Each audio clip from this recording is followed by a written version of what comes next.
یا رسول اللہ علی زندہ باد مردہ آباد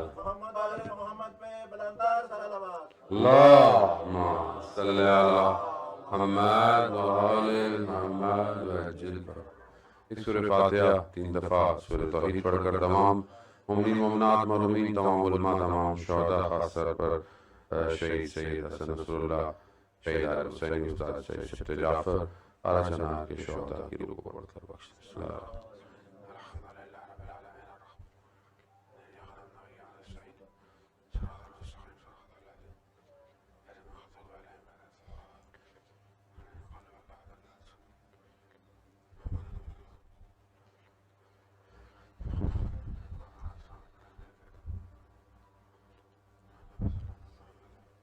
امام زمانہ کی سلامتی کے لیے بلندر صلوات۔ صلی علی محمد وآلہ لا حول ولا قوة الا باللہ العلی العظیم۔ حسبنا اللہ ونعم الوکیل نعم المولا ونعم النصیر۔ اعوذ باللہ من الشیطان الرجیم بسم اللہ الرحمن الرحیم۔ الحمد للہ الذی یؤمن الخائفین وینجی الصالحین ویرزع المستکبرین ویغلق ملوکهم ویستخلف آخرین۔ والصلاة والسلام على رسول الثقلین محبوب رب المشرقین والمغربین جد الحسن والحسین نبینا سیدنا بالقاسم محمد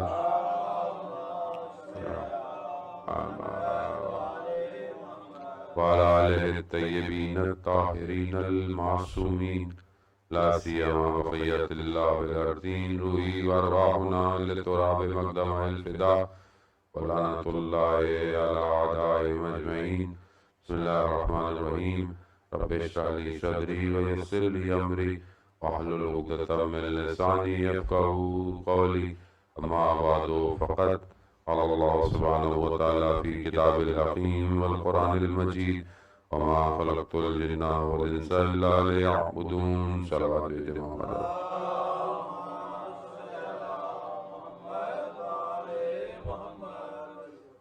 عزیزان محترم، ماہ ربیع الاول ہے، مناسبتیں کافی ہیں۔ ایک روایات یعنی بہت ساری آپ کو پتہ ہے کہ تاریخ میں بہت ساری ہستیوں کی مختلف تاریخیں بھی ہیں، ولادت کی بھی ہیں اور بعض کی وفات کی اور شہادت کی، لیکن بہرحال کوئی کم ہوتی ہے لیکن بعض اوقات ان کو بیان کرنا پڑتا ہے۔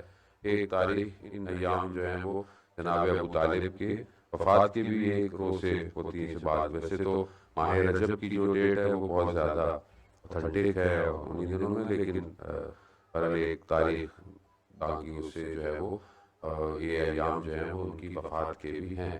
وہ ہستی کہ ظاہر ہم دشمن نے کوشش کی کہ مولا کی زندگی میں کوئی چیز ڈھونڈے ایسی کہ جس پر کچھ نہ کچھ ان کے کردار کو خدا نخواستہ نعوذ باللہ خراب کرنے کی کوشش کرے، لیکن جب کچھ نظر نہیں آیا تو انہیں یہ سوچا کہ ان کے والد صاحب کو کچھ نہ کچھ کرنے کی کوشش کرتے ہیں۔ لیکن انسان ظاہر ہے بغض جب ہو تو بغض میں تو آدمی کچھ بھی کر لیتا ہے، لیکن یہ بھول گئے کہ ایسے شخص کیسے رسول خدا کا نکاح پڑھا سکتا ہے، ایسا شخص کہ جس کی گود میں جو ہے وہ خود پیغمبر آخری پرورش پائے۔ اگر ایسا کفر ہے تو پھر سارے ہم کافر ہو جاتے ہیں۔ اگر ایسا کفر مسلمانوں کو اصل میں مشکل بہت سے اور کچھ نہیں ہے، وہ بھی کچھ ٹولہ ہے، باقی تو کسی کو کوئی پریشانی نہیں ہے عزیزان محترم۔ لیکن بات یہی ہے کہ ایک دور تھا کہ آپ ایمان جناب ابو طالب علیہ السلام منواتے تھے، لیکن میرے خیال میں وہ وقت گزر گیا ہے۔ اب آپ کو حکومت جناب ابو طالب کی گفتگو کرنی چاہیے. تو اب تو ویسے بھی انہیں کے فرزندان کی حکومت ہے، اور جو پردہ غیبت میں ہے، اور وہ انشاءاللہ تشریف لائیں گے، اور اللہ میں ان کی نصرت کی اور ان کی ساتھ دینے کی توفیق عطا فرمائے. اس لیے میں بہرحال آج کا دن جو ہے وہ آپ لوگوں کے یہاں جو مختص تھا جناب چھٹے امام جعفر صادق علیہ السلام صلی اللہ صلی علی محمد وعلی محمد، بہرحال اسی حساب سے اپنی گفتگو کو بناتے ہیں، اور یہ اس تک بھی آتے ہیں امام کی حکومت تک، کیونکہ حالات بھی آپ کے سامنے ایسے ہیں. بہت ضروری ہے کہ حالات پہ اسی طریقے سے ایک قرآن کی تحلیل جو ہے وہ ضروری ہے، تاکہ ہم اپنے آپ کو دیکھ سکیں کہ ہم لوگ کہاں کھڑے ہوئے ہیں. امام جو ہیں آپ جانتے ہیں کہ ہمارا مکتب جو ہے مکتب جعفریہ، وہ ان امام کے نام سے ہے، اور جتنے بھی باقی امام ہیں، امام شافعی، امام حنبلی، امام مالکی، یہ جتنے بھی ہیں یہ مستقیم یا غیر مستقیم سب شاگرد ہیں امام جعفر صادق علیہ السلام کے. اور ظاہر ہے کیونکہ ہمارے پاس بھی جو ایکچوئل کانٹینٹ ہے، جسے ہم ٹیکسٹ کہتے ہیں، وہ ان دو اماموں سے، ان پانچویں اور چھٹے امام سے ہمارے پاس سب سے زیادہ ہے. اور یہ دور جو تھا یہ ظاہر بنی امیہ اور بنی عباس کے آپس میں ریٹیلیشن کا دور تھا، کھچاؤ کا دور تھا. اس کھچاؤ کے دور کے اندر ان دو اماموں کو، ہر امام کی دیکھیں ذمہ داری ایک ہر زمانے کے حساب سے تھی. کہیں امام نے قیام کیا، کہیں امام نے جو ہے وہ بیٹھ گئے، دونوں ہر امام میں ہوتا ہے.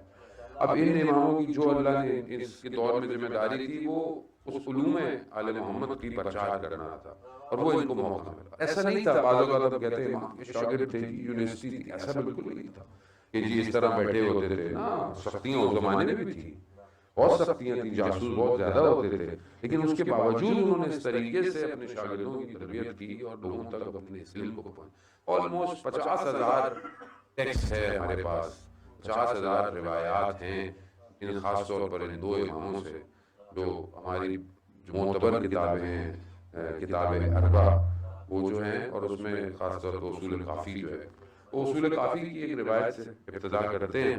اور امام جو ہیں وہ ارشاد فرماتے ہیں بنی اسرائیل کا واقعہ، کہ ایک بنی اسرائیل کا عابد تھا، اور وہ عبادت میں مشغول تھا، اور ایک ایسی جگہ پہ عبادت کر رہا ہے جیسے بہت سرسبز سی جگہ ہو، جیسے آپ کا کوئی اسپین کا جزیرہ ہو، اور صرف اس جزیرے پہ وہ ایک اکیلا عابد ہو، اور وہ عبادت کر رہا ہو، پانی بھی ہو، سب کچھ ہو.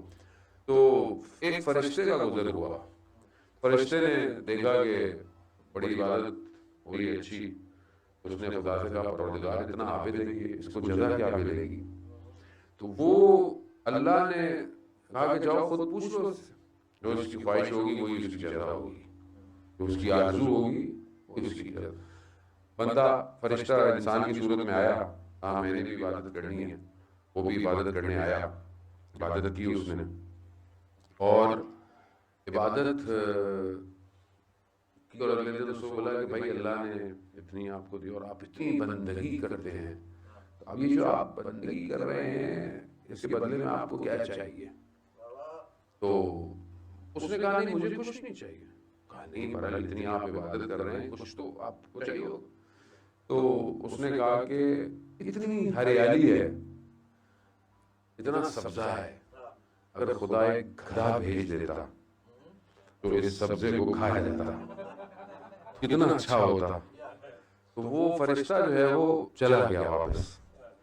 تو خدا نے کہا کہ دیکھا، تو وہاں پر چھٹے امام نے حدیث بیان کی ہے، یعنی جہاں میں آپ کو لے کے آنا تھا. امام فرماتے ہیں کہ عبادت کا اجر جو ہے وہ عقل سے ہے. یعنی جیسی آپ کی ایک تو اس کو ایک دفعہ کہیں بٹھا دیں یار، یا اوپر کر دیں یا اس کو نیچے کر دیں، ایک دفعہ کر دو جیسی بھی ہے، آواز آئے نہ آئے اب تمہاری قسمت. ایک دفعہ کر دو آدمی تھوڑا سا ڈسٹرب ہو جاتا ہے. دوسری قوم کے لوگ بھی ہیں جن کو اردو بھی نہیں آتی، وہ بھی بیٹھے ہوئے. میں نے کہا کہ آپ ہو سکتا ذرا ہمارے وہ بھی سننے ہیں، ان کو نیاز کریں گے یا بہرحال چلو مولا کا جشن ہے یا کچھ اور سننے آیا ہے. صلوات بھیج محمد والے محمد.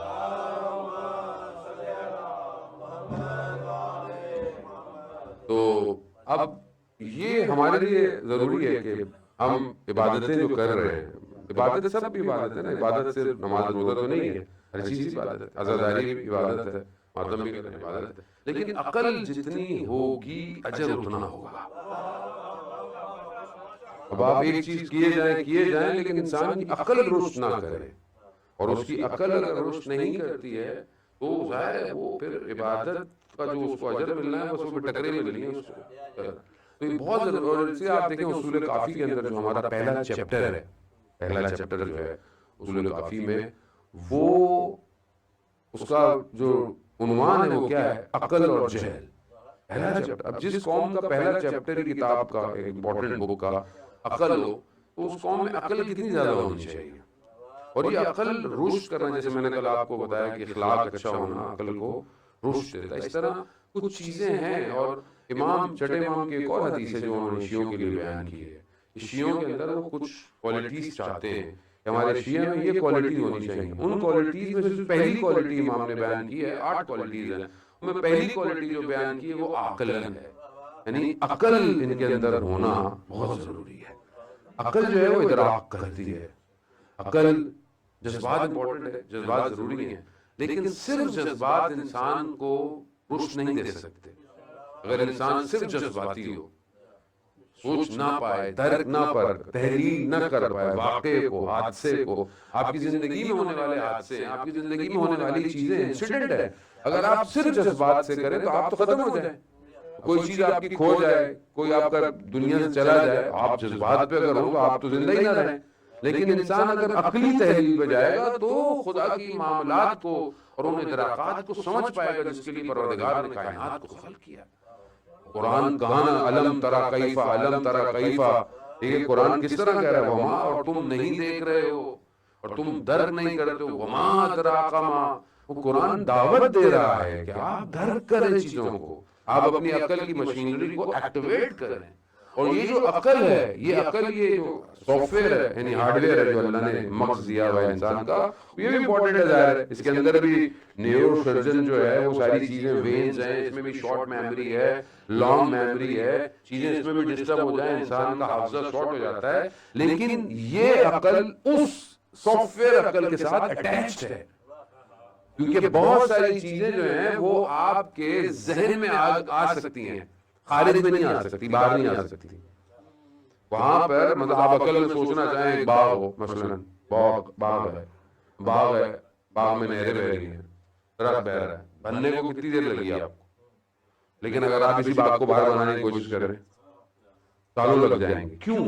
کیونکہ انسان جو ہے وہ مادے میں زندہ ہے، اور یہ جو سافٹ ویئر ہے اس کا یہ مجردات کے ساتھ اٹیچ ہے، یعنی دوسری چیزیں جو مخلوقات ہیں، دوسرے عالم جو ہیں وہ اس کے ساتھ اٹیچ ہیں، وہ کیونکہ اس کی روح اس عالم سے آئی ہوئی ہے تو وہی اس ایسنس کو رکھتی ہے، اس خوشبو کو رکھتی ہے کہ یہ تخلیق کر سکتا ہے ذہن کے اندر۔ اور یہ سب آج دنیا بنی ہوئی ہے یہ اسی ذہن کی اختراع ہے۔ اگر یہ ذہن نہ سوچتا ہوتا کہ بلڈنگ بنانی ہے، عمارت بنانی ہے، گاڑی بنانی ہے، وہ باہر نہیں بنا سکتا تھا، باہر ٹائم لگا اس کو، لیکن یہ ذہن جو سوچے وہ ہر چیز باہر نہیں کر سکتا کیونکہ خود مادہ ہے، میٹلسٹک ہے، میٹلسٹک میں رکاوٹ ہے، موانع ہے۔ تھوڑی سی عقلی گفتگو کر رہا ہوں کیونکہ بہرحال امام کی گفتگو ہے تو نتیجہ جو ہے وہ انشاءاللہ اچھا ہی ہوگا۔ اب جو آدمی صرف مادے میں ہو وہ نقص پایا جاتا ہے، اس کے اندر کمیاں ہیں، لیکن جہاں ارادہ الہی ہو وہاں پر رکاوٹ نہیں ہے، وہاں پر نقص نہیں ہے، وہاں پر جو ہو سوچا جائے وہ ہو جاتا ہے۔ اب ہمارے لیے جو سوچے ہم نہیں کر سکتے، جو سوچے ہم نہیں کر، یا وقت لگے گا، یا ٹائم لگے گا، یا شاید وہ ہم کر ہی نہ پائیں، لیکن ارادہ الہی ایسا نہیں ہے۔ ارادہ الہی ہے کن فیکن، ہو جا، اس کے لیے رکاوٹ نہیں ہے کوئی، کیونکہ وہ سارے مادے، سارے عالم اس کے ماتحت ہیں، اور وہ کن فیکن اتنا ڈیٹیلڈ ہے۔ پر جون کا شعر ہے الگ نہضت سے کہ کن فیکن اتنی عجلت میں یہی ممکن تھا، لیکن خدا کی عجلت نہیں ہے، خدا کا کن ارادہ اتنا قوی ہے کہ آپ سوچ لیں کہ ہر شخص جو قیامت تک پیدا ہوگا اس کی انگلیوں کے نشان الگ الگ ہیں. اس کا ارادہ جلدی میں نہیں ہے، اتنا ڈیپ ہے. نہ صرف آپ کی انگلیاں بلکہ آپ کو، میں افریقہ گیا تو وہاں جو ہمارا گائیڈ تھا، جنگل میں گئے تو زیبرا جو ہے، زیبرا کے اوپر جو پیٹرن ہے، اس کی باڈی کا پیٹرن بلیک اور وائٹ سمپل پیٹرن ہے. وہ کہہ رہا ہے ہر زیبرا کا پیٹرن الگ ہے، ہر زیبرا کا. پھر برف جو گرتی ہے، آپ کے تو نہیں گرتی، پہلے جہاں گرتی ہے، برف کا جو ایک ایک قطرہ ہے، ایک ایک قطرہ، ہر قطرے کی جو کیمیکل بانڈنگ ہے، مالیکیول، وہ الگ ہے. تو کون سا کارخانہ ہے یہ جو ایسا بنا رہا ہے، ہر چیز جدا جدا بن رہی ہے، ریپیٹ نہیں ہو رہی ہے. کتنا ڈیٹیل ارادہ ہے، اور ہے بھی کیا، کن ہو جا، ہو گیا. اب جس کا علم اس علم سے متصل ہو اس کا ارادہ کیسا ہوگا؟ اس کا ارادہ کیسا، جو اپنے آپ کو اس علم سے متصل کر دے، یا وہ علم. عزیزان محترم، آئیے قرآن کی طرف. قرآن میں پروردگار کہتا ہے، حضرت سلیمان کا واقعہ ہے. حضرت سلیمان کا وہ واقعہ کہ ہدہد نے آ کے خبر دی. خبر کیا دی؟ کہ بھائی ایک حکومت ہے، وہاں خاتون حاکم ہے، اور وہاں پر وہ بتوں کی پوجا کرتے ہیں. وہاں پر بہرحال حضرت سلیمان نے ایک اخلاقی بھی بات اس حوالے سے قرآن نقل کرتا ہے کہ اگر تو یہ تمہاری بات سچی ثابت نہیں ہوئی، لیکن بڑا خوبصورت ہے قرآن، بڑا لطیف ہے. اگر خدا بہرحال توفیق دے ہمیں پڑھنے کی اور سمجھنے کی، کہ حضرت سلیمان نے خود قرآن میں کہہ رہا ہے کہ خود کہاں ہے اس سلیمان کے جن کو سب ماتحت ہیں، ہر چیز دیا ہوا ہے، کہہ رہے خود نظر نہیں آ رہا، کہاں ہے؟ یعنی وہ بہرحال کہیں گیا ہے کہ حضرت سلیمان کو بتا کے نہیں گیا، کہ جب آیا جو اس نے خبر دی، کہا کہ تمہاری خبر صحیح نہ ہوئی تو. یہ بہت ضروری ہے آج کل، خاص طور پہ ہم جس دور میں سوشل میڈیا میں، کہ خبر اگر صحیح نہ ہوئی تو تمہیں اس کی سزا دی جائے گی، جھوٹی خبر کی سزا دی جائے گی. آج ہم لوگ سوشل میڈیا پر بغیر سوچے، بغیر سمجھے فارورڈ کر دیتے ہیں. ذرا محترم، ضروری نہیں ہے کہ ہر چیز فارورڈ کی جائے. فلانی خبر آ گئی، فلانے کو نمائندہ بنا دیا، فلانے کو یہ کر دیا، فلانے نے یہ فتویٰ دی. کیسے آپ یہ فارورڈ کر رہے ہیں؟ یہ اسرائیلیات ہیں. یعنی یہ دشمن چاہتا ہے کہ معاشرے میں چیزوں کو پھینکا جائے تاکہ آپ کا جو موٹیویشن لیول ہے وہ کم ہو. آپ کا، آپ بغیر سوچے سمجھے اوتھینٹک خبریں دڑ پھیلے جا رہی ہیں. خاص طور پہ 2-4 دنوں میں جو واقعات ہوئے، اتنی جھوٹی خبریں ہیں. فلانا جی جو پکڑا گیا، فلانے نے یہ کیا تھا، فلانا باغی، کچھ نہیں تھا ایسا، کچھ نہیں ہے ایسا. بغیر سوچے سمجھے، بغیر اوتھینٹک سورسز کے، بس شوق ہے کہیں میں پیچھے نہ رہ جاؤں. اس انگلی کو چین نہیں ہے کسی نے، اس نے فارورڈ کرنا ہے بس. اچھا اگر فارورڈ کرنی ہے تو قال رسول اللہ فارورڈ کریں، تو قرآن کی آیت فارورڈ کریں، اوتھینٹک تو ہے. قال امام صادق بھیج دے کسی کو، بھائی کوئی کسی کی اچھی بات بھیج دے. ضروری ہے ڈی موٹیویشن. اگر کوئی خبر بری بھی ہے اور اگر حق بھی رکھتی ہے تو ضروری تو نہیں ہے کہ اس کو بھیج کر لوگوں کا رویہ کم کیا جائے. دشمن تو یہی چاہتا ہے نا کہ بھئی آپ خبروں کو پھیلاتے رہیں تاکہ آپ ڈی موٹیویٹ ہو، کیونکہ بہرحال میڈیا انہی کے ہاتھ میں رہا. تو یہاں پر یہ نقطہ بہت لطیف ہے کہ ہر خبر جو ہے وہ اس کو مستند نہ ہو، اس کو نہ لوگوں تک پہنچے. یہ بہت ضروری ہے آج کے دور میں سوشل میڈیا. وہاں پر خیر انہوں نے خبر دی، پھر حضرت سلیمان نے کہا کہ بھائی، کیونکہ ان کو دعوت دی، اور خیر وہ لمبی بات ہے، گفتگو ہے، میں تفسیر میں نہیں جاتا. بہرحال جب وہ آنے لگی ملکہ، تو حضرت سلیمان نے ظاہر چاہتے تھے کہ بھائی کچھ دکھائیں گے، اللہ کے نبی بھی ہیں اور قدرت بھی رکھتے ہیں. تو انہوں نے کہا کہ کون ہے جو تخت بلقیس لے کر آئے گا؟ تو ایک جنوں میں سے جو تھا وہ کھڑا ہوا، کہا کہ جتنی دیر میں آپ اپنی جگہ سے کھڑے ہوں گے میں لے آؤں گا. تو وہاں پر قرآن کہتا ہے ایک اور شخص تھا جس نے کہا میں پلک جھپکتے لے کر آؤں. کیسے لے آیا؟ فاصلہ ہے، زمینی فاصلہ ہے، پلک جھپکتے کیسے لے کر آیا؟ کہتے ہیں کہ زمین اس کے لیے چاک ہوئی، ہاتھ سیدھا، تخت پہ، اور تخت چھوٹا نہیں تھا، تخت کہتے ہیں بہت بھاری اور بڑا تخت تھا، گیا اور تخت لے آیا۔ قرآن کہتا ہے کہ اس کے پاس کتاب کا تھوڑا سا علم تھا، تھوڑا سا علم تھا اس کے پاس کتاب کا۔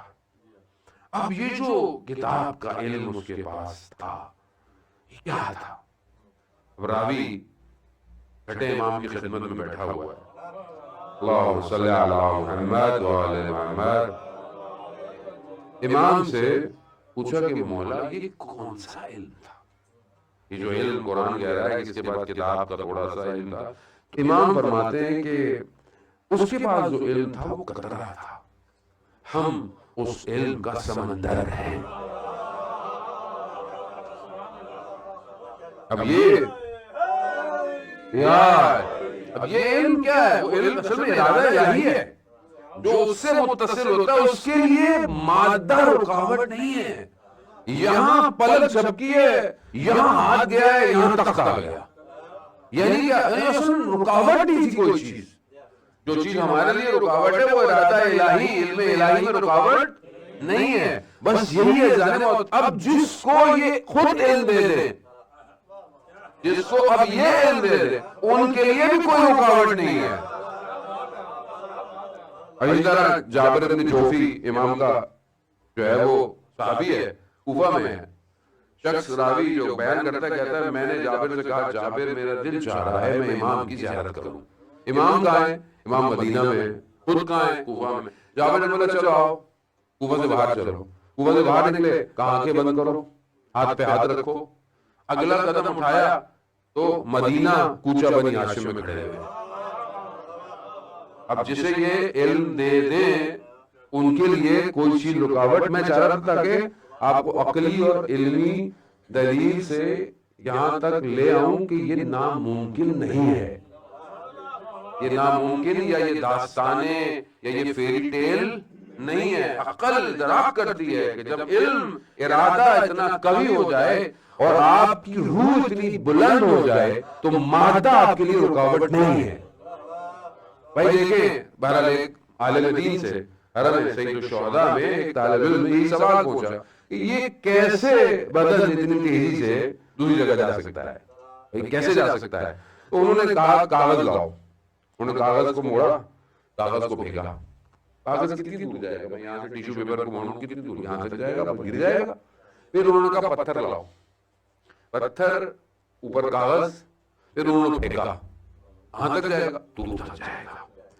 عزیزان محترم، جس کا بدن بھاری ہوگا وہ پرواز نہیں کر سکتا، جس کی روح بزرگ ہو جائے گی وہ بدن کو لے جائے گا۔ جو چیز وزنی ہوگی وہ دوسری چیز کو لے کے جائے گی۔ اب ہماری مرضی ہے اپنی زندگی میں، یا ہم اپنی روح پہ کام کریں یا بدن پہ کام کریں، یا تو مادے میں پڑ جائیں، صرف اپنے بدن کا شکم کے لیے، مادے کے لیے ساری کوششیں کرتے رہیں، زندگی میں بھاگتے رہیں، دوڑتے رہیں، محنت کریں، سب کریں، منع نہیں ہے، کریں، حلال ہے، لیکن صرف مادے کے لیے کرتے رہیں گے تو یہی حال رہے گا۔ یہ حال ہوگا کہ فجر میں بھی اٹھا نہیں جاتا۔ بھائی جب بدن وزنی ہو جائے، وزنی سے مراد نہیں کہ آپ کا وزن ہو جائے، یعنی جب آپ صرف بدن کا خیال کر رہے ہیں، آپ کسی چیز کا خیال نہیں کر رہے، آپ نہ اپنی نگاہوں کا خیال کر رہے ہیں نہ اپنی چیزوں کا، آپ کا بدن اٹھا ہی جا رہا، آپ سے کیوں نہیں اٹھا جا رہا؟ کیونکہ آپ نے روح پہ کام نہیں کیا۔ جس نے روح پہ کام کیا ہو وہ اذان سے پہلے اٹھ جاتا ہے۔ کیوں؟ کیونکہ ملائکہ اسے آواز دیتے ہیں اور ہر شخص کو ملائکہ اٹھاتے ہیں، وہ ہم کروٹ بدل کے سو جاتے ہیں۔ عزیزان محترم، تو اب یہ ارادہ الہی ہے، یہ ارادہ الہی ہے۔ جس طرح آپ دیکھیں چھٹے 8ویں امام کا تو واقعہ ہے، خلیفہ بیٹھا ہوا ہے، آپ کو پتا ہے کہ امام کو تنگ کرنا ان کا کام ہوتا تھا، وہ سامنے روٹیاں رکھی ہیں اور وہ شعبدے باز جو تھا وہ کبھی روٹیوں کو ادھر کر دیتا ہے، کبھی روٹیوں کو ادھر کر دیتا ہے۔ اب علم الہی ہو اور ارادہ الہی حاکم ہو تو قالین پہ بنا ہوا شیر جس کا وجود خارجی نہیں ہے وہ وہاں ہے، اشارہ کیا، مادہ رکاوٹ نہیں بنا، علم ہے۔ اگر ہم چاہیں تو اپنے آپ کو اس علم سے مزین کر سکتے ہیں، لیکن وہی ہے تھوڑا سا مادہ چھوڑنا، مادہ چھوڑتا نہیں ہے انسان سے۔ وہ بنی اسرائیل کے دو بھائیوں کا واقعہ ہے، مجھے نہیں پتا لاسٹ ٹائم میں آیا آپ کو بیان کیا کہ نہیں کیا، کہ دو بھائی تھے، ایک بھائی عبادتوں کے چکر میں شہر چھوڑ گیا، پہاڑوں میں چلا گیا اور عبادت کرتا رہا، دوسرا بھائی معاشرے میں رہا، شہر میں، بازار میں دکان کھول کے اپنے کام کرتا رہا۔ چرواہا جانوروں کو چراتا چراتا پہاڑوں پہ پہنچا، بھائی جو پہاڑوں پہ دسنے کو جہاں بھائی کی میرے کیا خبر نیچے کرا، ہاں ٹھیک ہے دکان ہے اس کی بازار میں، کہتا ہے واپس جب جاؤ تو مجھ سے کچھ لیتے جانا، کہتا ٹھیک ہے۔ جب جانے لگا تو اس نے چھاننی، جس میں آپ چائے وغیرہ یا کوئی بھی چیز چھانتے ہیں پانی نیچے گر جاتا ہے، تو اس نے چھاننی میں پانی ڈالا، پانی چھاننی سے نیچے نہیں گرا، وہیں رک گیا۔ وہ بھی حیران چرواہا، کہا جاؤ یہ میرے بھائی کو دے کے آ جاؤ۔ اب ظاہر ہے آدمی اتنی عبادت کرتا ہے، نفس پہ قابو کرتا ہے، تو کرامات تو آئی جاتی ہیں۔ لے کے چلا گیا بھائی کے پاس، بھائی نے پوچھا بھائی دوبارہ کب جاؤ گے اوپر؟ اس نے بولا جاؤں گا کل، جب بھی، کہا میرے سے بھی کچھ لیتے جانا۔ اب جب وہ جانے لگا تو اس نے کیا کیا، کپاس، روئی، اس کے اوپر آگ کے جلتے ہوئے انگارے۔ اب کپاس کو تو آگ لگے تو جل جاتا ہے، لیکن انگارے اور کپاس نہیں جل رہی، کہا جاؤ یہ بھائی کو دے آؤ۔ جب اوپر یہ لے کے پہنچا، بھائی پریشان ہو گیا، میں اتنی عبادتیں کر کر کے یہاں کچھ مقام پہ پہنچے، نیچے کیا کر رہا ہے؟ اس نے اپنا بستر اٹھایا، نیچے آ گیا، بولا بھائی یہ نیچے کیا کر رہا ہے، ایسا کیا کر رہا ہے؟ اس کے بعد پوچھا بھائی یہ کیا ہے؟ کہا وقت آنے پہ پتہ چلے گا۔ تھوڑے دن گزرے، دونوں بھائی بازار میں، دکان میں، جس کی دکان تھی اس کو کہیں جانا پڑ گیا، تو ایک کسٹمر، ایک خاتون دکان پہ آئی، کچھ مانگا دکان سے، تو وہ دیتے ہوئے اس شخص کی ہاتھ جو ہے وہ خاتون کے ہاتھ پہ لگا، جیسے ہی لگا نیت خراب ہو گئی، نیت خراب ہونی تھی، وہ جو چھاننی میں پانی تھا وہ گرنا شروع ہو گیا۔ تو وہ بھائی جو دوسرا تھا جس کی دکان تھی وہ آیا، کہا دیکھا پہاڑوں پہ رہ کر نفس پہ قابو پانا آسان ہے، بازار میں کھڑے رہ کر اپنی توجہ کو خدا کی طرف رکھنا مشکل کام ہے۔ جانے محترم، خوب اصل یہی ہے، اصل یہی ہے کہ میں بند کر دوں اپنے آپ کو، دروازے ہوں، لائف زندگی چھوڑ دوں، پہاڑوں میں چلا جاؤں، خوب، تو پھر آزمائش کیسی، امتحان کیسی؟ آزمائش تو وہاں ہے کہ جہاں آپ کا امتحان لیا جائے، آپ کے پاس اپورچونٹی ہو اور آپ کو نہیں، پروردگار تو راضی نہیں ہے، تیری رضا جس میں ہے میں وہی کام کروں۔ خوب یہ تبھی ممکن ہے کہ جب انسان، دیکھیں آپ کوئی چیز کیسے چھوڑیں گے؟ جب آپ کو کوئی اور چیز اچھی لگتی ہوگی، جب آپ کے لیے کوئی ٹیسٹ اچھا، مطلب آپ کو میں کھانا کہیں کھلاؤں، آپ بولے یار ابھی میں نے ایک اور جگہ جانا ہے، تو بھائی کوئی مسئلہ نہیں، یہاں کھا لیں وہاں مت کھائیے گا، یار وہاں کا کھانا بہت اچھا ہے، وہاں ٹیسٹ اچھا ہے۔ اب وہ ٹیسٹ جو ہے وہ آپ کو پتا ہے کہ وہ اچھا ہے، تو آپ یہ نہیں کھا رہے۔ اسی طرح اگر انسان کو پتا ہو کہ ترک لذت میں جو لذت ہے وہ لذت میں نہیں ہے، وہ بہت زیادہ ہے، اور ظاہر ہے کہ جو جس کام پہ میرا خدا راضی ہوتا ہے، اب یہ ٹیسٹ مجھے ڈیولپ کرنا پڑے گا۔ اگر مجھے اس سے مناجات کا ٹیسٹ ڈیولپ نہیں ہے، مجھے پروردگار سے گفتگو کا ٹیسٹ نہیں ہے، ظاہر ہے میں دنیا کے ٹیسٹوں میں بھاگتا رہوں گا، میں تو اسی میں پھنسا رہوں گا۔ تو بہت ضروری ہے جانے محترم، آئیں دیکھیں کہ اب امام جو ہے اپنی زندگی جو ہے وہ ظاہر امام کی سیرت، بہت گفتگو تو امام کی زندگی میں کتنی گفتگو ہے، امام کی تو زندگی گفتگو ہی گفتگو ہے۔ انسان، اب دیکھیں کتاب جو انگلش میں بھی ٹرانسلیٹ ہوئی ہے کہ سپر مین آف اسلام جو ہے وہ امام جعفر صادق علیہ السلام ہے۔ اللہم صلی علی محمد۔ جانے محترم، خوب اب امام سے شخص نے سوال پوچھا کہ مولا یہ بتائیے کہ آپ کے دن روزگار کیسے ہوتے ہیں؟ امام نے فرمایا کہ میری زندگی 4 اصولوں پہ قائم ہے، 4 پلر جو ہیں وہ میری زندگی کے ہیں، ہم دیکھیں کہ کیا ہماری زندگی میں ہیں کہ نہیں ہے۔ پہلی چیز امام فرماتے ہیں کہ جو اللہ نے میرا رزق لکھا ہے وہ مجھے ملنا ہے، اسے کوئی روک نہیں سکتا، تو میں اس کے لیے پریشان نہیں ہوتا۔ اب اس کا مطلب یہ نہیں کہ آپ بولے میں محنت نہیں کروں، کام نہ کروں، محنت تو کرنی ہے، یہ تو آپ کو محنت کرنی ہے۔ خود ایک اور روایت ہے کہ امام محنت کر رہے تھے ایک جگہ پر بیلچے سے، اور مختلف روایت ہے کہ امام سامان اٹھا کے لے کے جا رہے تھے، کوئی اور کر رہے تھے، تو صحابی نے پوچھا مولا میں یہ کام کر دوں؟ ہم نے کہا نہیں، میں نہیں چاہتا، خدا اگر میری روح قبض کرے تو میں کم از کم اپنے کاموں کو خود انجام دے رہا ہوں۔ یہ بہت زیادہ ضروری ہے جانے محترم۔ جیسے ہمارے جیسے بعض اوقات میں اپنی بات کروں، کسی اور کو تو برا لگ جائے گا، طالب علم جو ہے بعض اوقات تو جائیے ہمارے کاموں کو انجام دیا کرے، مناسب نہیں ہے۔ آدمی جو کام اپنے خود کر سکتا ہے، بہتر ہے کہ آدمی اپنے کاموں کو خود انجام دے۔ جو رزق اللہ نے میرا لکھا ہے وہ مجھے ملنا ہے، اسے کوئی چھین نہیں سکتا۔ حضرت موسیٰ کا واقعہ ہے، حضرت موسیٰ کو جب اللہ نے کہا نا نکلیں جائیں تبلیغ پہ جائیں اور یہ کام کریں، تو کہا میرے خانوادے کا، میری فیملی کا کیا ہوگا ان کا؟ تو اللہ نے کہا حضرت موسیٰ سے کہ اس عصا کو پتھر پہ مارو۔ پتھر پہ مارا، پتھر ٹوٹا تو اندر ایک کیڑا تھا چھوٹا اچھا۔ اللہ نے کہا موسیٰ جب ہم اس کو رزق دے سکتے ہیں،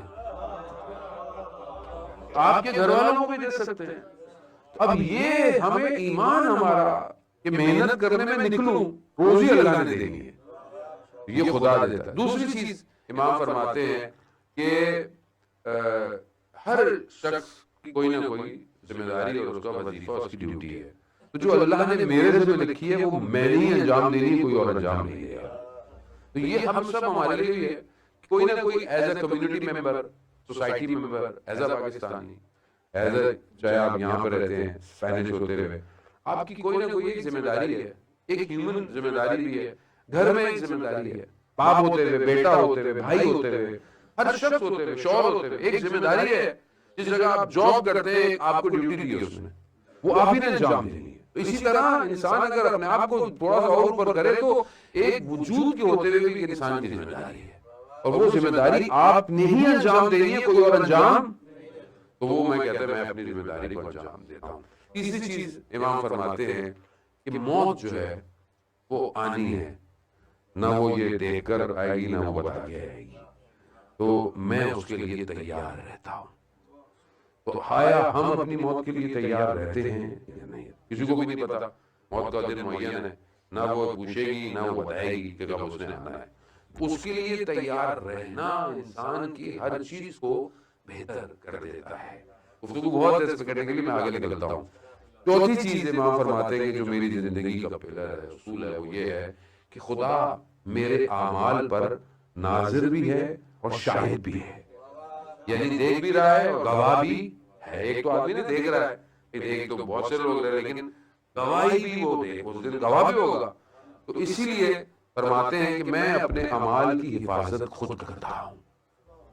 اب ہم اپنے اعمال جو بھی ہماری زندگی ہے جانے محترم، اگر انسان اس بات کو اپنے وجود میں انسرٹ کر دینا چپ کی طرح کہ خدا دیکھ رہا ہے، صرف دیکھ نہیں رہا، شاہد بھی ہے، تو قیامت میں کہے گا کہ تم نے یہ کیا، یہ کیا۔ اس دن آپ جھوٹ بھی نہیں بول سکتے، کیونکہ اس دن آپ کے بدن کے اعضاء ابھی بھی وہی مالک ہے، لیکن ابھی آپ سمجھتے ہیں کہ آپ کا ہاتھ ہے، ابھی آپ سمجھتے ہیں کہ آپ کی آنکھیں ہیں، سب اپرچونٹیز ہیں۔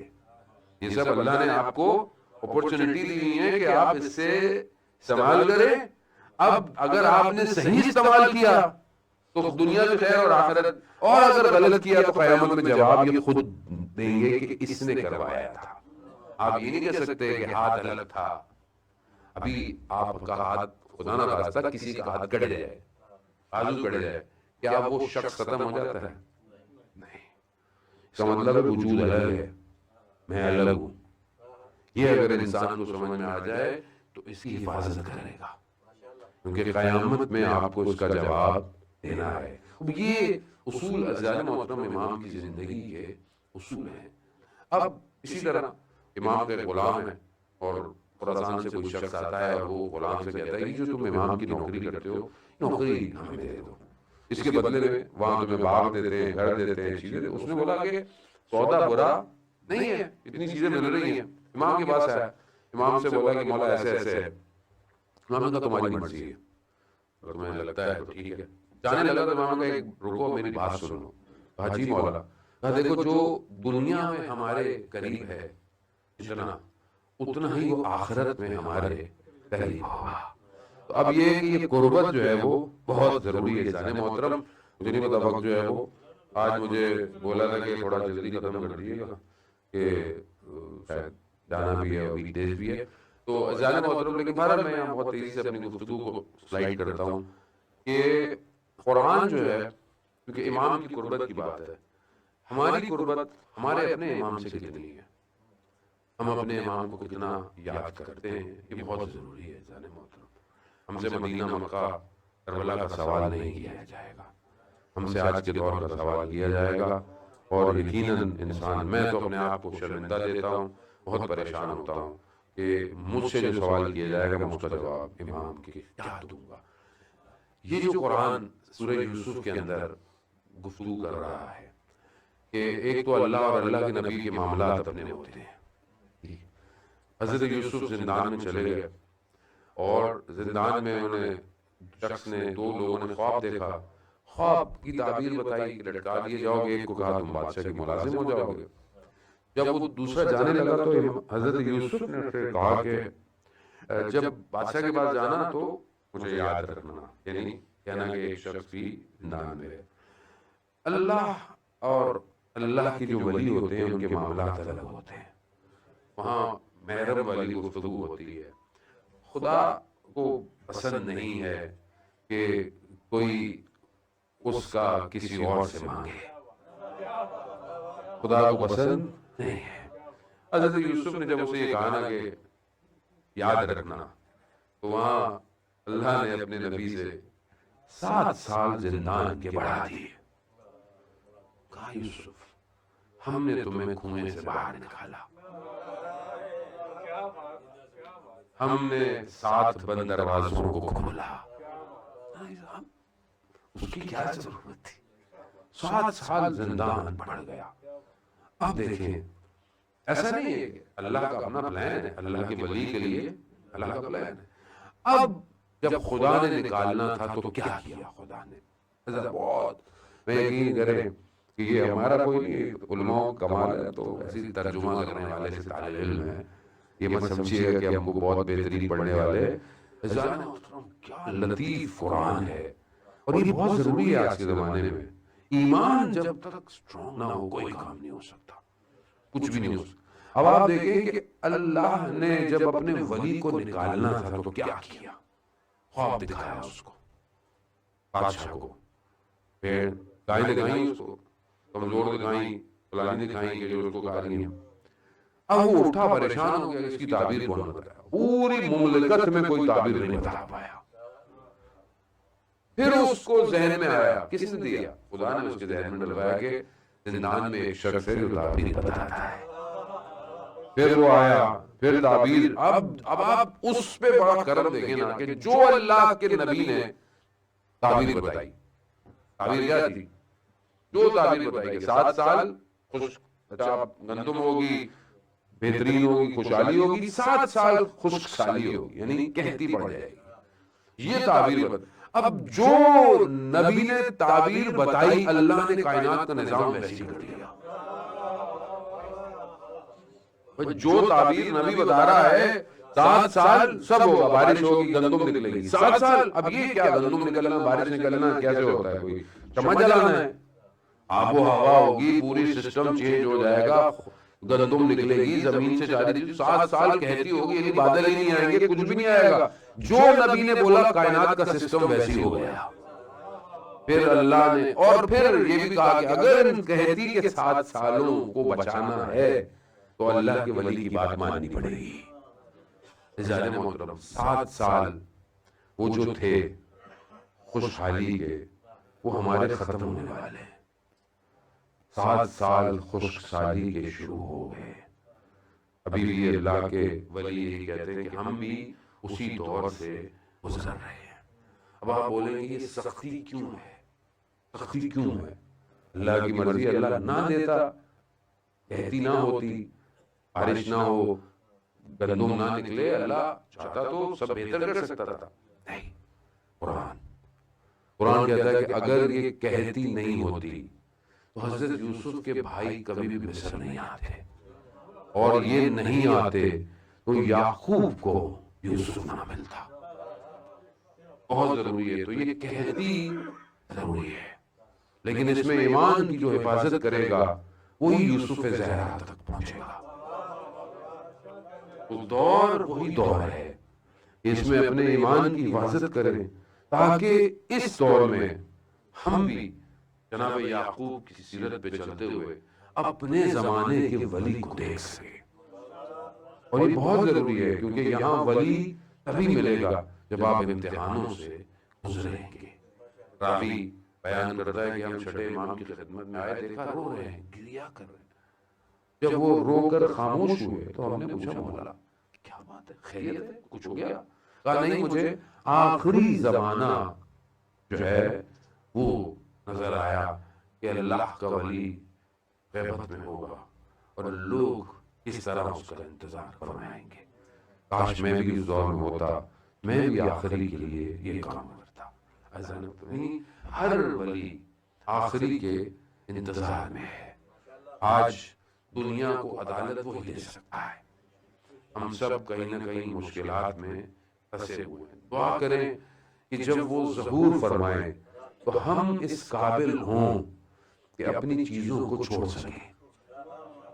یہ جو ہمارے چیزیں بندی ہوئی ہیں، رشتے، ہماری چیزیں، دولت، ہماری اولاد، ہماری بلونگنگز، ہماری عادتیں، یہ ہم چھوڑ سکیں جب امام کا ظہور، کیونکہ یہ مشکل ہے کہ ہم خود پھنس جائیں گے۔ میں اپنی بات کر رہا ہوں، آپ کو نہیں کہہ رہا۔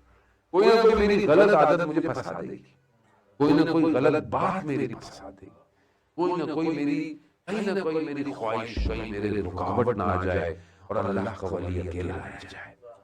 تو بس اسی کی کوشش کریں کہ اپنے جذبات کو، اپنے خواہشات کو کم سے کم کریں، کوشش کریں کہ اپنے روح کو بلند کریں تاکہ ارادہ الہی کے ساتھ، اور وہی پانچویں امام کی، امام باقر علیہ الصلوۃ والسلام ارشاد اللہم صلی علی محمد، امام ارشاد فرماتے ہیں کہ جب ہمارے آخری کا ظہور ہوگا اور ان کے اصحاب کیسے ہوں گے کہ جب وہ ارادہ کریں گے تو درخت اپنی جگہوں کو چھوڑ دیں گے، اور جب وہ قدم اٹھائیں گے تو ان کا اگلا قدم مدینہ میں ہوگا اور وہ بادلوں میں پرواز کرتے ہوئے جائیں گے۔ یہ کیسے ممکن ہے؟ کب ہوگا یہ؟ جب آپ کی روح بلند ہوگی، جب آپ کا ارادہ الہی کے ماتحت ہوگا، جب آپ اپنے علم کو اس کے علم سے سرشار کریں گے۔ اور وہ کیسے ممکن ہے؟ جب تک ہم قرآن کو اپنی زندگی میں شامل نہ کریں۔ بغیر قرآن کے، بغیر شریعت کے یہ ممکن نہیں ہے۔ اب بولے جی بس میں تو ہو گیا پیر فقیر اور نہ نمازوں کی ضرورت ہے، ممکن نہیں ہے۔ اگر تو شریعت کی پابندی ضروری نہ ہوتی تو رسول خدا غار سے نیچے کیوں اترتے؟ بیٹھے رہتے غار کے اندر؟ نہیں، رسول جاؤ، لوگوں میں جاؤ، ان کو سکھاؤ، اقرا، تعلیم دو ان کو۔ عزیزان محترم، سمجھ میں نہیں آتا، بعض ہمارے اہل سنت کے علماء عجیب باتیں کرتے ہیں۔ جس نبی کو پہلی قرآن کی آیتوں میں جو بھیجی گئی کہ جائیں، اور اس میں پہلی چیز، پہلا لفظ اقرا تھا، اور وہ کہیں کہ رسول پڑھا لکھا نہیں تھا۔ عجیب ہے، یعنی انسان تصور ہی نہیں کر سکتا کہ امی کے معنی جو ہیں وہ کس چیز کے ہیں کہ جس نے استاد نہ دیکھا ہو، اور برملا جو ہے وہ یہی کہتے ہیں کہ رسول خدا کو پڑھا لکھا نہیں آیا تھا۔ وہ جو بشر، پورے بشر کے لیے اسوہ حسنہ ہو، خلق العظیم ہو، یعنی ایسی عظمت خلق کی گئی ہو پروردگار جس کے ماتحت سارے نبی ہوں۔ مطلب عقل پتہ نہیں کہاں سے، عقل ہے ہی میرے خیال میں، عقل ہوتی تو یہ حرکتیں نہیں ہوتی ہے۔ مطلب انسان بات تو کرے، اگر آپ کے ذہن کی خطورات ہیں تو آپ اس کو اپنے ذہن میں رکھیں نا، آپ اس کو دین میں کیوں لے کر آ رہے ہیں کہ وہ بھی دوسرے کی طرف؟ تو آپ خود سوچیں کہ جو ایسا علم دے رہا ہو، جو اس کے بعد اس کو پڑھا، جو اپنے آخری وقت میں قلم اور کاغذ مانگ رہا ہو، کاغذ اور قلم مانگ رہا ہو، وہ آپ اس کو کہیں کہ جو ہے اس کو نہیں پتا تھا، حدیثیں لوگوں نے لکھی تو بھائی پھر جنہوں نے لکھی معاذ اللہ پھر وہ زیادہ بہتر تھے۔ انہوں نے کیا لکھی ہے، آپ تصور کریں کہ خدا جس کو خدا خطاب جس سے کر رہا ہے، یاسین جس کو کہہ رہا ہے، طٰہٰ جس کو کہہ رہا ہے، جو شافی محشر ہے، وہ پڑھا لکھا نہیں، اور آپ نعوذ باللہ آپ جو ہے وہ پتہ نہیں کس طرح کی انسان، اصل سوچ کیسے انسان کی سمجھ سے باہر ہے۔ اسی لیے بہت ضروری ہے علم وہاں سے نہ لیا گیا ہو جہاں علم اترا تھا، اس در کو جو چھوڑ دے وہ پھر ایسے ہی در بدر ہو جاتا ہے۔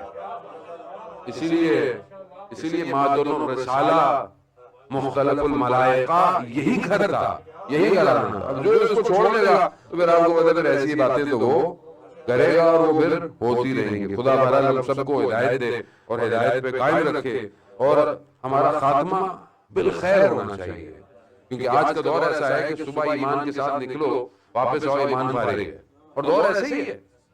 آپ کے سامنے دنیا کے حالات کیسے ہیں، معاشرے کے حالات، سوسائٹی، آپ کی سوسائٹی، ہر جگہ جائیں آپ، دنیا تو اب تو ایک گلوبلائز ہو گئی ہے۔ اب تو آپ گھر سے باہر نہ بھی نکلے تو بھی ایمان چلا جاتا ہے۔ اب تو آپ کو کہیں جانے کی ضرورت نہیں ہے، آپ کے ہاتھ کا جو فون ہے یہ سب کچھ لے کے ویسے ہی گھوم رہا ہے آپ کے ساتھ۔ تو یہاں انسان کو کوشش کرنی چاہیے کہ غلطی ہو استغفار کرے، شرمندہ ہو، اور کوشش کرے کہ اس کی آنکھوں میں آنسو آنے چاہیے۔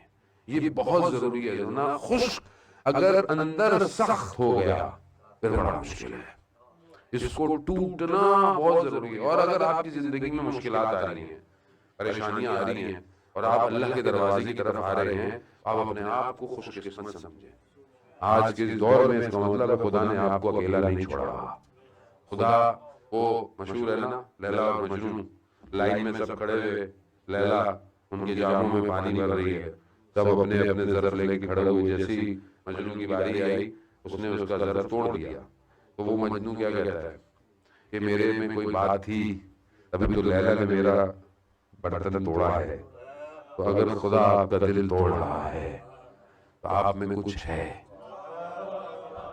تو بہرحال اس کا شکر کرے انسان کہ اللہ اس کو کسی نہ کسی مشکل میں ڈال رہا ہے۔ عزیزان محترم، بہرحال اسی دعا کے ساتھ کہ پروردگار ایام کے صدقے، ہستیوں کے صدقے، پاک ہستیوں کے صدقے میں ائمہ کی جناب ابو طالب علیہ السلام، رسول خدا صلی اللہ علیہ وسلم، جناب امام جعفر صادق علیہ السلام کے صدقے میں پروردگار امام زمانہ کے ظہور میں تاجیل عطا فرما، ہمیں ان کے ناصروں، ان کے مددگاروں میں شمار فرما، امام کو ہمارے اعمال سے راضی فرما، پروردگار امت مسلمہ کو وحدت کے ساتھ امام کا انتظار کرنے کی توفیق عطا فرما۔ جو بھی جہاں مشکلات میں، خاص طور پر وہ امتیں جو مشکلات میں ہیں، فلسطین ہے، مظلوم ہے، لبنان ہے، پروردگار ان سب کی حمایت فرما۔ دشمن اگر ہدایت کے قابل ہے انہیں ہدایت عطا فرما، اگر ہدایت کے قابل نہیں انہیں کیفر کردار تک پہنچا۔ علماء کرام، مراجع کرام، خاص طور پر سید علی سستانی، سید علی خامنہئی رضی اللہ عنہ، تمام مراجع کرام، علماء کو طول عمر اور سلامتی عطا فرما۔ پروردگار آپ کی کمیونٹی میں آپس میں محبت اور اتفاق کی توفیق عطا فرما، آپ کے بزرگوں کا سایہ آپ پر قائم فرما، آپ سب کے میرے مرحومین کی مغفرت فرما، ان کو عالم برزخ میں جنت کے باغوں میں ان کی قبر کو باغ قرار دے، مولانا صاحب کی توفیقات میں اضافہ فرما۔ اسی طرح آپ کو دین اور سب کی دنیا کی اور جس طریقے سے تبلیغ ہے اس کی توفیقات میں مزید اضافہ فرما۔ پروردگار ہم خطاکار ہیں، گناہگار ہیں، ہمیں مرنے سے پہلے ہمیں توبہ کی توفیق عطا فرما۔ پروردگار جو بیمار ہے، بیمار کربلا کے صدقے شفائے کاملہ عطا فرما، جو بے روزگار ہے رزق حلال عطا فرما، جو برسر روزگار ہے رزق میں ترقی عطا فرما، جو بے اولاد ہیں انہیں اولاد صالح اور نیک عطا فرما۔ پروردگار جو بے گناہ اسیر ہیں انہیں جلد سے جلد رہائی عطا فرما، ہمیں حج عمرہ اور زیارات کی توفیق عطا فرما۔ اللہم ارزقنا زیارت الحسین فی الدنیا و شفاعتہ فی الآخرہ، صلوات بیت محمد و آلہ۔